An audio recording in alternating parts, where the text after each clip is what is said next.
He's speaking from the CC Manual, speech number 9, Persuade with Power. His objectives are to persuade listeners to adopt his viewpoint or ideas or to take some action, to appeal to the audience's interests, and use logic and emotion to support his position and avoid using notes. Passion. It is a power-packed word that we're often presented with when making choices. At one point in your life, you've probably been asked, what are you passionate about? Today, Dan will talk about how he tries to live out his passion every day through his business and some lessons he has learned in owning his own business. The title of his speech is Lessons I Have Learned as a Small Business Owner. The speaking time is 5 to 7 minutes. Please welcome Dan.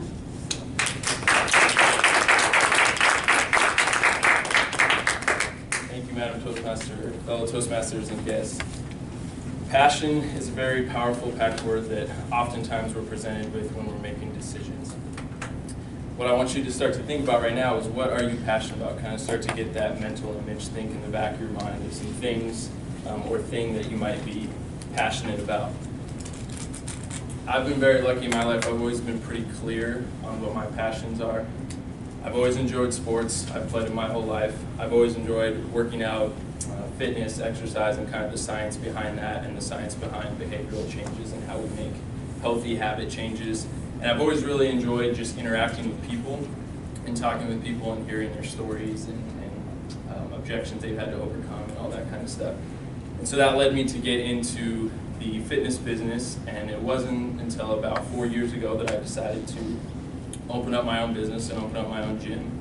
And that obviously has challenges and different adversities, owning your own business, but it's something that I wouldn't change for anything. I've learned a lot of tough lessons over the last 4 years, and I'm owning my own business, and I just want to share with you guys some of those lessons that I've learned over the last couple of years. The first one is to delegate, delegate, delegate.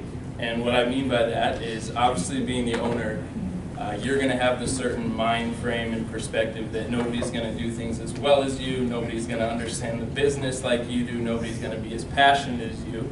And while all those things might be true, it's probably going to kill the business and maybe the owner if you don't understand how to delegate. So for me, learning how to delegate has been a huge thing. My general rule of thumb is if one of my employees or somebody who works for me can do something 80% as well as I can do, then I'm going to delegate it. Sure, there's always going to be big projects and things that I have to be a part of, but delegating smaller things has saved me invaluable time. Along the lines of that, I believe that it's very important to have the right team in place to be able to delegate these items to, obviously. One of my favorite business books by Jim Collins is called Good to Great, and something that he talks about in that is just getting the right people on the bus and getting them in the right seats and then figuring out where that bus is going. I think how that correlates to business is getting all the right people on your team, getting the right people on board on the business, and then figuring out where that business is going to go from there. I'm a firm believer in that. The second big lesson I've learned is know your numbers inside and out. The numbers aren't going to lie in the business. They're going to give you a pulse of the business and what's going on in the areas of the business that really need to be improved and the areas that are doing well. I always spend every Monday morning just looking at all our numbers, seeing where everything's at, seeing the areas that are doing well, seeing the areas that need to improve, and I have certain numbers that I will look at on a daily, monthly, yearly basis, whatever it is. For example, we're always looking at our members that are on a trial membership, how many of them convert to a regular membership. We're looking at every month what's our average client spending at our gym per month, what are our lead conversions on certain programs we're running through Facebook or other marketing means, what's our retention, etc. There's a bunch of different numbers obviously that we run, but I'm a firm believer in any business obviously that the numbers don't lie, and that's something that you need to have a pulse on a daily or weekly basis. And then the third lesson is be the dumbest one in the room. And what I mean by that is surround yourself with people that are going to push you and inspire you. Surround yourself with mentors that have been there and done that and kind of are where you want to be. Sure, you're going to have to learn lessons on your own, and you're going to learn lessons the hard way, but if you have mentors that can show you the path that they've gone through to help you get to your goals, I believe that that's invaluable. And I've been very lucky and fortunate that I've had some very good fitness and business mentors that I've been able to work with, and I definitely know that my business would not be where it is today if I didn't have those people that I consult with on a weekly or monthly basis. And the last kind of little bonus lesson that I think I've given a speech on before is get very good at marketing, especially social media.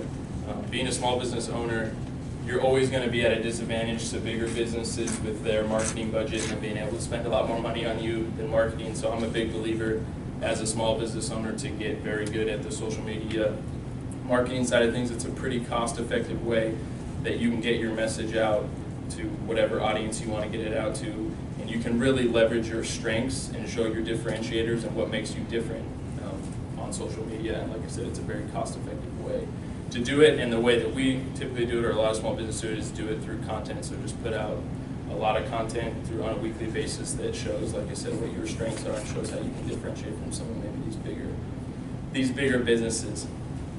So in conclusion, like I said, running your own business has its own set of adversity and challenges. One of those being that you're always putting the pressure on yourself to perform and come through and be the owner. But for me, it's something that I would much rather, if I'm going to bet on somebody, I would much rather bet on myself. And for me, the advantages of controlling your own time, your own future, being able to spend more time with your family, controlling your finances, all those things to me are invaluable as a small business owner, and I would much rather risk my future on myself than allowing somebody else to control my future for me. And I want to leave you with two questions today to think about. One is, what are you passionate about? And the second is, what are you willing to do to chase that passion? Thank you.